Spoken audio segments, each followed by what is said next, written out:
New York City, Chinatown, Canal Street, corner of Mott. October 3rd, 1971, Sunday morning, 8:22 a.m. The particular kind of morning that Chinatown produces in early October, when the summer heat has finally released its grip on the city and the air carries the first real suggestion of the season that is coming, cool enough to notice but not cold enough to require anything more than a light jacket. The kind of morning when the streets are not yet crowded, but are not empty either, when the neighborhood is in the process of waking up, the produce vendors arranging their displays on the sidewalk outside shops whose signs carry both English and Chinese characters, the smell of roasting duck from the restaurant 2 doors down mixing with the exhaust of the first taxis cutting through Canal Street toward the Holland Tunnel. It was, in every visible respect, an ordinary Sunday morning in one of the most ordinary neighborhoods in New York City for the people who lived and worked there. Bruce Lee had been in New York for 4 days.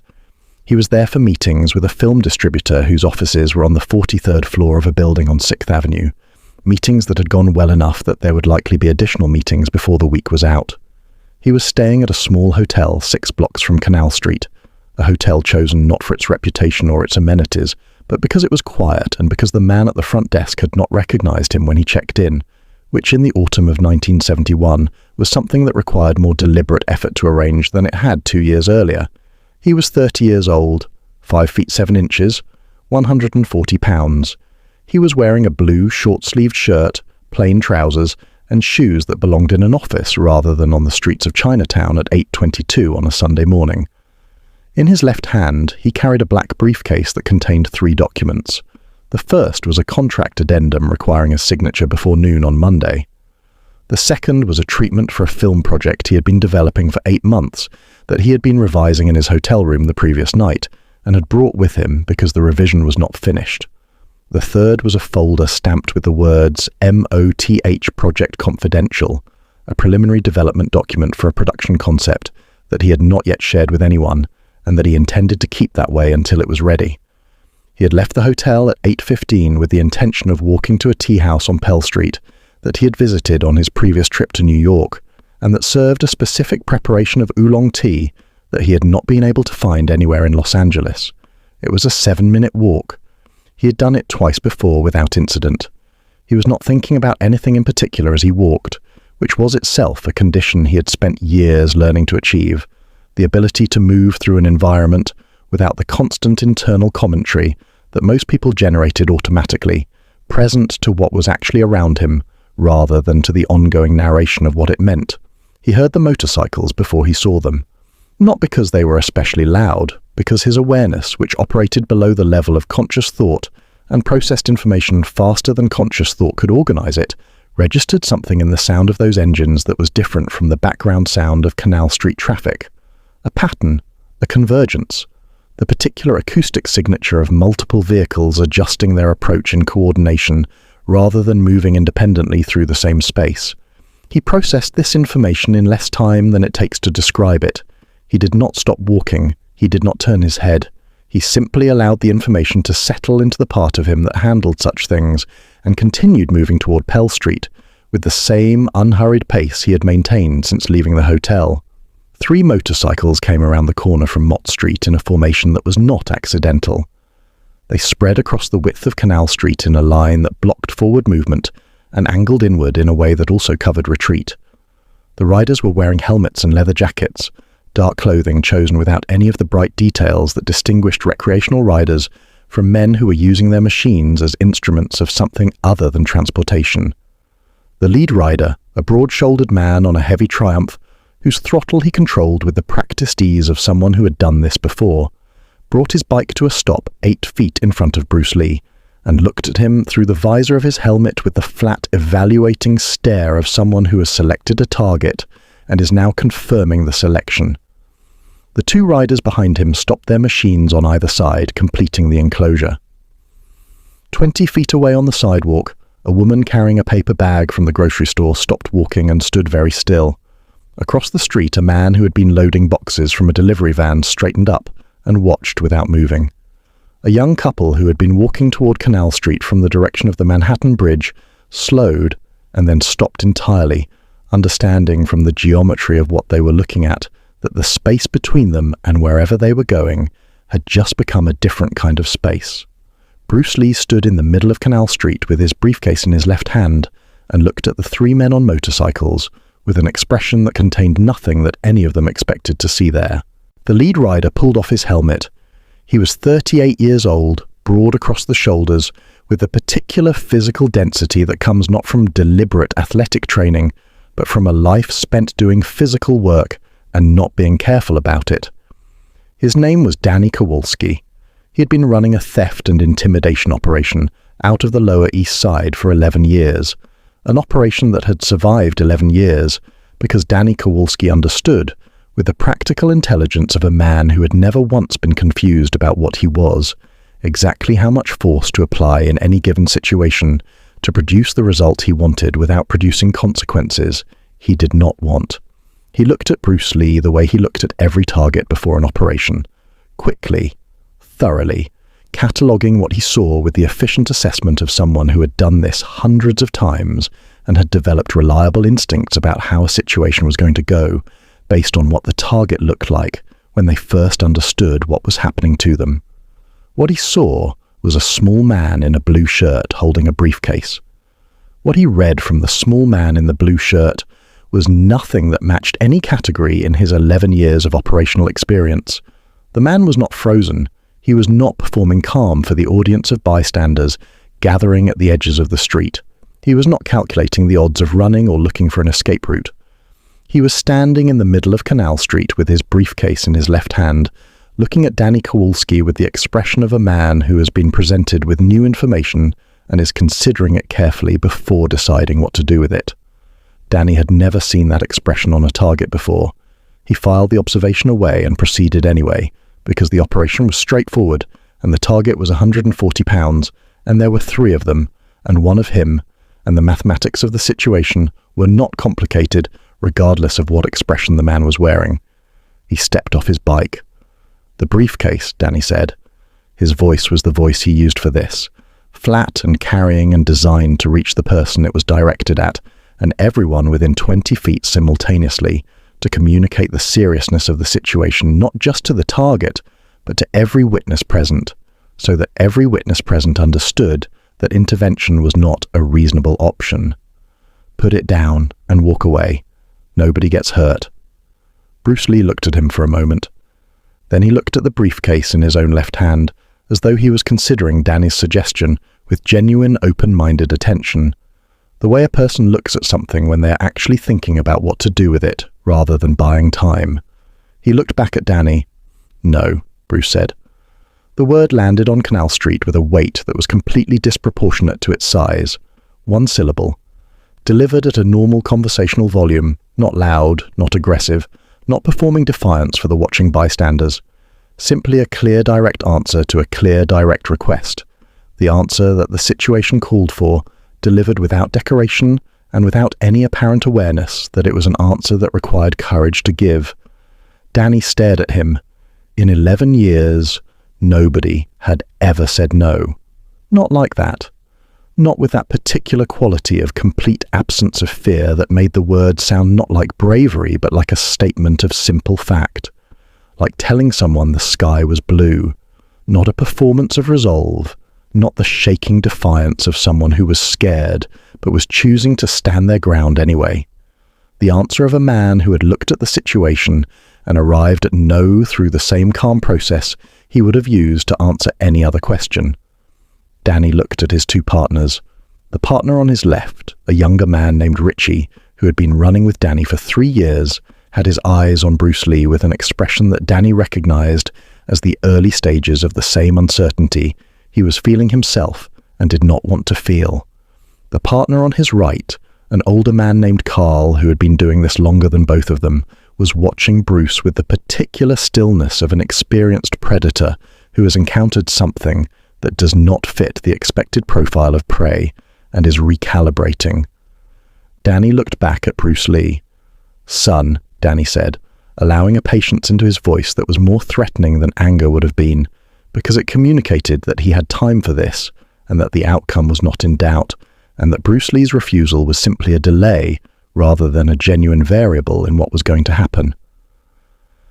I am going to ask you one more time. The briefcase on the ground, now.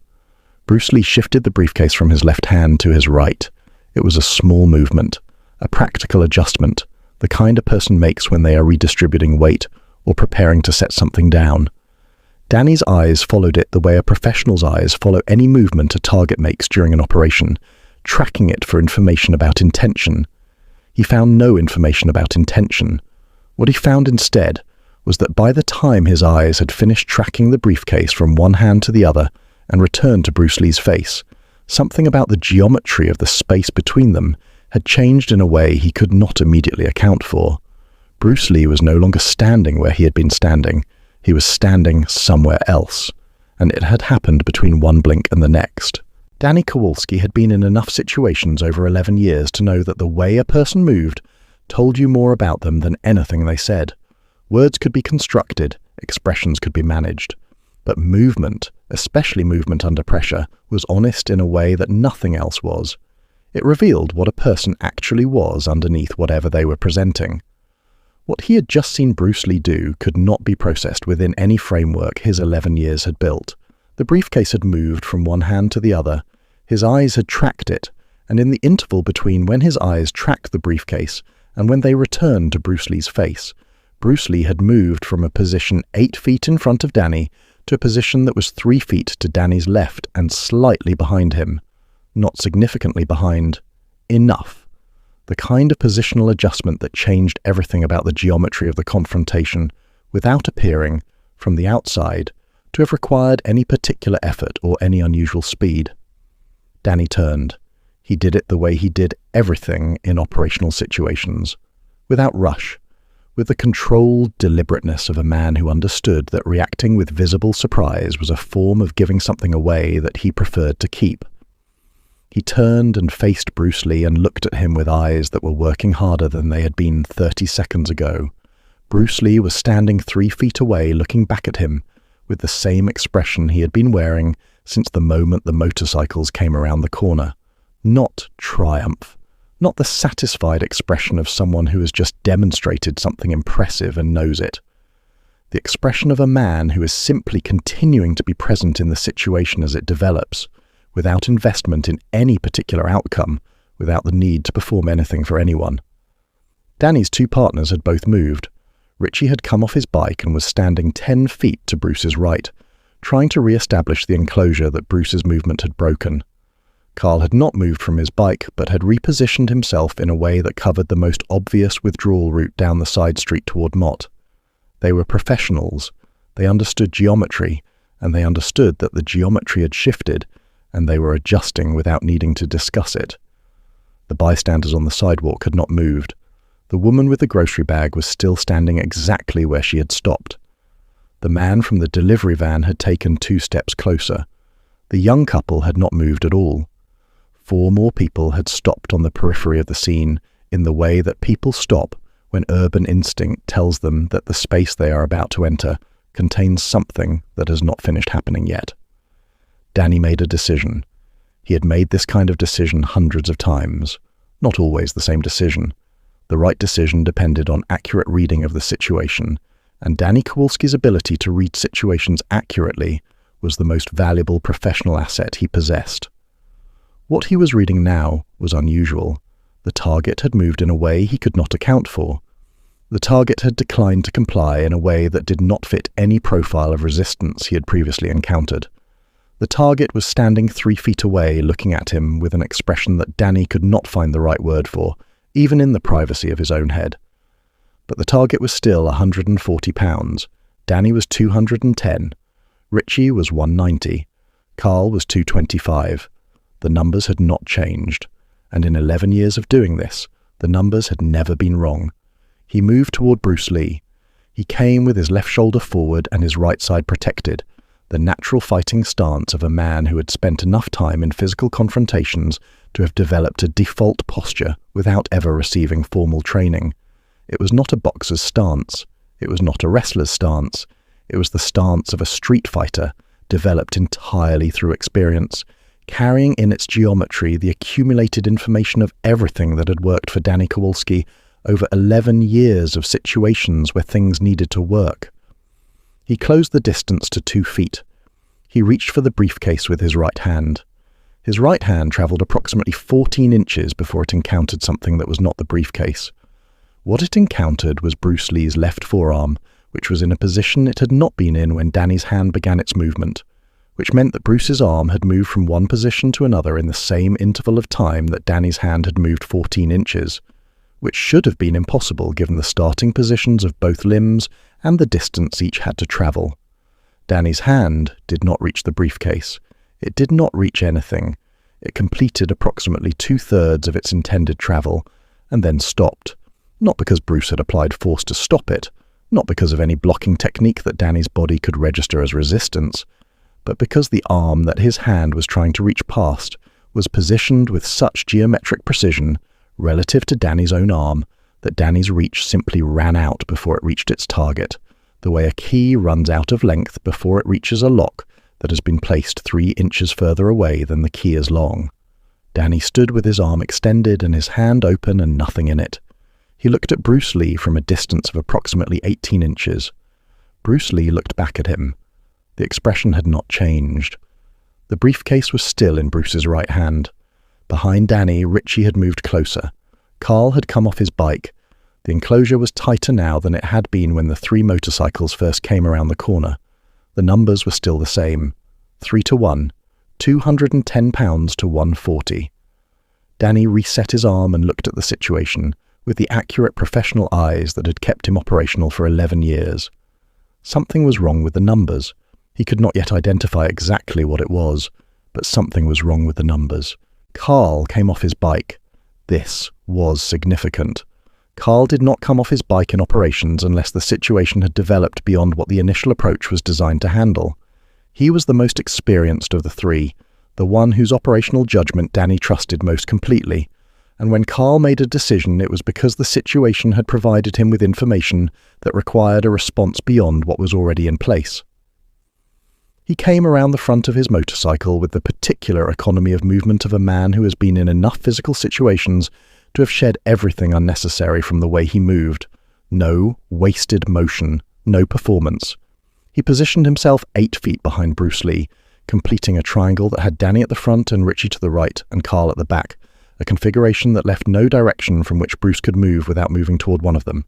The triangle was the formation Danny used when the initial approach had not produced compliance, and the situation required escalation to the next level of the operation.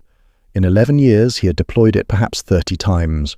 In 30 deployments, it had never failed to produce the result he needed, because the result it produced was not dependent on any single point of the triangle. The target could not address all 3 points simultaneously. Whatever they chose to do about 1 point left 2 points unaddressed, and 2 unaddressed points belonging to men of Danny, Carl and Richie's combined size and experience were more than enough to manage whatever a target chose to do about the 3rd. It was a sound system. It had always been a sound system. Danny looked at Bruce Lee from the front point of the triangle. Bruce Lee stood at the center of the triangle with the briefcase in his right hand, and looked at Danny with the expression that had not changed since the beginning, and that Danny had by now stopped trying to categorize because every category he applied to it turned out to be wrong. "Last chance," Danny said. Not the operational voice this time. Something quieter. The voice Danny used when the operational performance was finished, and what remained was simply the reality of the situation stripped of everything that had been performed around it. 3 of us, 1 of you, the briefcase is not worth what happens next. Bruce Lee looked at him for a moment. When he spoke, his voice had the same quality it had carried through every exchange of the morning. Unhurried, unperformed, present in the way that very few people are present, which is to say completely, without the part of the mind that is always somewhere else generating commentary on what is happening, rather than simply being inside it. "I know what the triangle is for," Bruce said. "I know what each of you is positioned to do, and I want to tell you something that is true, not as a threat, not as a performance for the people watching from the sidewalk, but as a simple, accurate statement of what is about to happen if this continues." He paused for exactly 2 seconds. "You cannot hold that formation."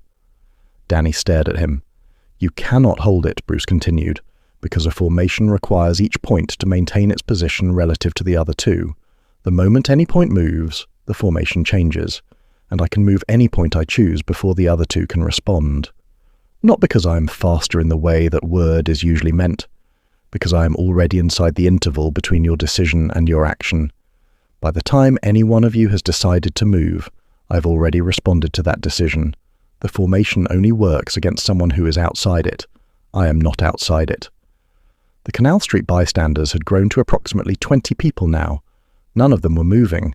They were watching with the complete arrested attention of people who are present for something they do not fully understand, but who understand with absolute certainty that it has not finished yet, and that leaving before it does would mean missing something they will want to have seen. Carl spoke from behind Bruce. It was the first time Carl had spoken during the entire operation. Carl almost never spoke during operations. "Danny," Carl said. His voice was low and carried no operational performance in it whatsoever. Just one man communicating something directly to another man. "Look at his hands." Danny looked at Bruce Lee's hands. The briefcase was in Bruce's right hand. His left hand was at his side, relaxed, fingers slightly open, hanging with the particular quality of stillness that Danny had seen in exactly one other context in his life, in a man he had watched prepare to do something in a bar in Newark 14 years ago that had ended the evening very suddenly for everyone present. The quality of a hand that was not tense because it did not need to be tense. The quality of a hand that was relaxed because relaxed was faster than tense, and the man it belonged to knew that. Danny looked at the hand for a long moment. Then he looked at Bruce Lee's face. Bruce Lee looked back at him with the expression that had been there since the beginning, the expression Danny had spent the last 4 minutes trying to find the right word for, and in the moment that he looked at Bruce Lee's face directly and completely for the first time, without the operational processing layer that he normally kept between himself and whatever he was looking at, he found the word. The word was ready. Not aggressive, not threatening, not performing anything for anyone. Simply and completely and without any reservation or qualification whatsoever. Ready. Danny had been doing this for 11 years. He had never once been the least ready person in a situation. He looked at Carl. Carl looked back at him. Carl gave a single small nod that communicated, in the compressed language of two people who had worked together long enough to have developed fluency in each other's silences, everything Danny needed to know about what Carl's assessment of the situation was. Danny looked at Richie. Richie was already looking at Danny. Danny took one breath. Danny moved first, not toward Bruce Lee, away from him. He stepped back 2 full steps and raised both hands to shoulder height with the palms forward, the universal gesture that communicated, in any language and in any context, that the person making it had decided the situation was over and wanted that decision to be clearly understood by everyone present. It was the hardest thing Danny Kowalski had done in 11 years of operations, not because he was afraid of what would happen if he continued. He had assessed the situation with the accurate professional eyes he had spent 11 years developing, and he had arrived at a conclusion that those eyes had never delivered to him before, and that he had not known, until this morning, that those eyes were capable of delivering. The conclusion was this: the man standing at the center of the triangle in the blue shirt with the briefcase was not a situation that the triangle was going to resolve. Not because of the things Bruce Lee had said, though the things he had said had been precise, and had landed in Danny with a weight that precise things carried when they were also true, but because of what Danny had seen in the 4 minutes since the motorcycles came around the corner. What he had seen in the movement from 8 feet in front of him to 3 feet beside him that should not have been possible. What he had seen when his hand travelled 14 inches and found an arm that had not been there when the hand began moving. What he had seen in the quality of the left hand hanging at Bruce Lee's side, the hand that Carl had told him to look at. Danny Kowalski had spent 11 years being the most dangerous person in every situation he entered. He was not the most dangerous person in this situation. That was not a conclusion his ego could accept without cost. It arrived in him with a particular uncomfortable weight of a true thing that contradicts something a person has believed about themselves for so long that the belief has become part of how they understand who they are. He accepted it anyway, because his operational judgment was more important to him than his ego, and his operational judgment was telling him clearly and without any ambiguity that continuing this operation would produce consequences that he had not planned for and could not control. Carl had already moved back to his bike. This was the confirmation Danny needed, though he had not needed much confirmation. Carl's operational judgment was the one he trusted most, and Carl had reached the same conclusion before Danny had finished reaching his, which meant the conclusion was not the product of Danny's individual uncertainty, but of something that two experienced professionals looking at the same situation from different angles had independently arrived at. Richie had not moved yet. He was 26 years old, and he had been doing this for 3 years, and he had not yet developed the thing that Danny and Carl had developed across 11 and 15 years respectively, which was the ability to override the forward momentum of an operation that had gone wrong without the override feeling like failure. Richie's body was still pointed toward Bruce Lee with the residual intention of someone who had committed to a direction and had not yet received a clear enough signal to abandon it. "Richie," Danny said. Richie looked at him. "We're done," Danny said. The same 2 words he had used to end every operation that had produced a different result than intended. Simple. Final. Carrying no explanation, because explanations in this context were not useful, and Danny had learned that a long time ago. Richie looked at Bruce Lee one more time with the expression of a young man who has just encountered something that does not fit within the understanding of the world that his 26 years have built, and who does not yet know what to do with the encounter. Then he stepped back and walked to his bike. The 3 motorcycles were positioned to leave within 90 seconds. Bruce Lee stood at the center of Canal Street and watched them go. He did not say anything. He did not make any gesture toward the bystanders who were watching from the sidewalk, with the stunned collective stillness of 20 people who had just witnessed something they would be describing to other people for years, and who were already running into the problem that every person runs into who tries to describe something that happened faster than description allows. He did not look at the MOTH project, confidential documents that had scattered across the pavement when the briefcase was briefly jostled during the confrontation. He simply stood and watched the 3 motorcycles until they were no longer visible, until the sound of their engines had merged with the general sound of the city and there was no longer any acoustic evidence that they had been there. Then he bent down and collected the documents from the pavement. He reassembled them in the correct order, with the unhurried attention of a man performing a small ordinary task that required care. The contract addendum, the film treatment, the MOTH project confidential folder. He placed them back in the briefcase in the order they had been in before, closed the clasp, transferred the briefcase back to his left hand. He straightened up. Around him, Canal Street was beginning to return to itself. The bystanders were starting to move again, some of them toward each other, beginning the conversations that people begin after shared experiences that they need to process with other people who were present for the same thing. The woman with the grocery bag had not yet moved. She was looking at Bruce Lee with an expression that was not fear and was not relief, and was not the excited animation that some of the other bystanders were beginning to display. It was something quieter than all of those things. The expression of a person who has just seen something that has adjusted, in some small permanent way, the scale of what she understands to be possible. Bruce Lee looked at her. He gave a small nod. The nod of a man acknowledging another person's presence. Simple, human, completely without drama. Then he turned and continued walking toward Pell Street. He was going to be late for his tea. The tea house on Pell Street was called Luke Yu. It had been operating in the same narrow building between a dry goods store and a shoe repair shop since 1923, which made it 48 years old on the morning Bruce Lee walked through its door 11 minutes late. The man behind the counter was named Mr. Chung. He was 67 years old and had been running the tea house since his father passed the operation to him in 1951. He had seen Pell Street change around him across 20 years of management, and he had developed across those 20 years the particular quality of attention that long residence in a single place produces, in a person who is genuinely interested in what passes through it. He had seen Bruce Lee come in twice before. He knew the order without being asked. Second table from the back, away from the window.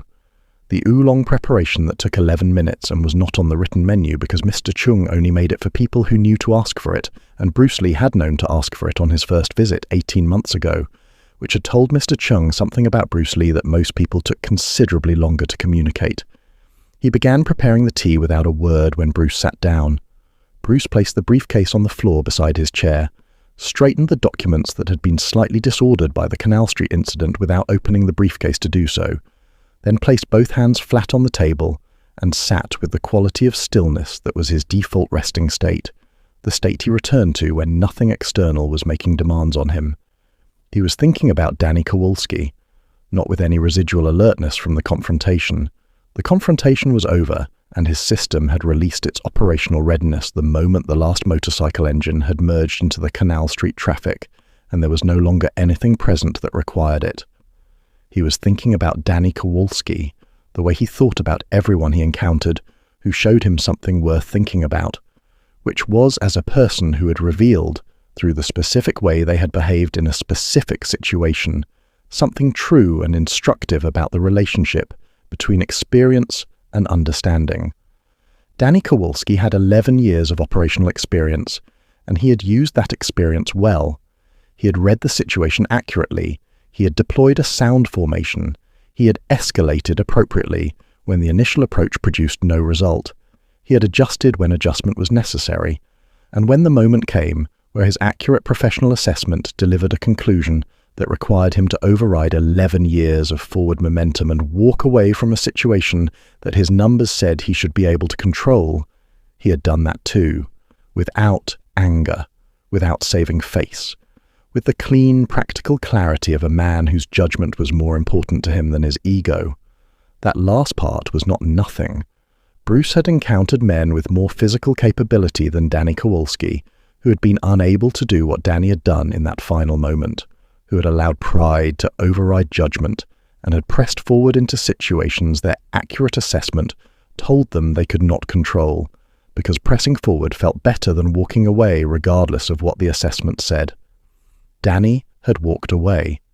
That required something, not the something that people usually called courage, which was the willingness to move toward danger, the other kind, the willingness to move away from a situation that your history and your identity told you should be yours to win, because your honest assessment told you something different. Mr. Chung placed the tea on the table. It arrived in a small clay pot that had been in the tea house since Mr. Chung's father bought it in Shanghai in 1934, a pot that had developed across 37 years of continuous use a particular quality of seasoning that Mr. Chung believed, and Bruce Lee had come to agree, changed the character of whatever was brewed in it in ways that were subtle but real and that no new pot of any quality could replicate, because the quality in question was not a property of the pot, but of the 37 years of tea that had passed through it. Bruce poured a small amount into the cup and held the cup in both hands. He was not thinking about the confrontation anymore. He had processed it and filed it in the place where he filed experiences that had given him something worth keeping and released everything else. What he was left with from the Canal Street incident, distilled to its essential content, was two things. The first was a confirmation of something he had been working on for 3 years, and that the morning had demonstrated work the way he intended it, to work in conditions that were as uncontrolled and unscripted as conditions could be. Not a training scenario, not a controlled demonstration. 3 men on a city street with operational intent and 11 years of experience between them, and the thing he had been working on had performed exactly as designed. The second was Danny Kowalski's left hand at the end, not Bruce's own hands, Danny's. The moment when Danny Kowalski, who had been the aggressor in the situation for its entire duration, had raised both hands with the palms forward and stepped back. The specific quality of that gesture, the particular kind of courage it had contained. The fact that a man who had spent 11 years building an identity around being the most capable person in any room had been able, when the evidence required it, to set that identity down without theatrics and without delay, and simply do the thing that the situation actually called for. Bruce drank the tea slowly. Outside on Pell Street, the Sunday morning was continuing its ordinary business. Deliveries being made, a child being walked to somewhere by a grandmother, 2 old men playing chess on a folding table outside the dry goods store next door. The particular unhurried Sunday rhythm of a neighborhood that had been here long before any of the people currently in it, and would be here long after all of them were gone. Bruce sat with his tea and the distilled contents of the morning, and the particular quality of quiet that Canal Street had given him, the quiet that comes after something has happened that required your full presence, and has now finished and has left behind it a space that ordinary things can fill again. He thought about the MOTH project. He thought about the revision he had not finished the previous night. He took the treatment from the briefcase and placed it on the table beside his tea and picked up a pen. He had work to do,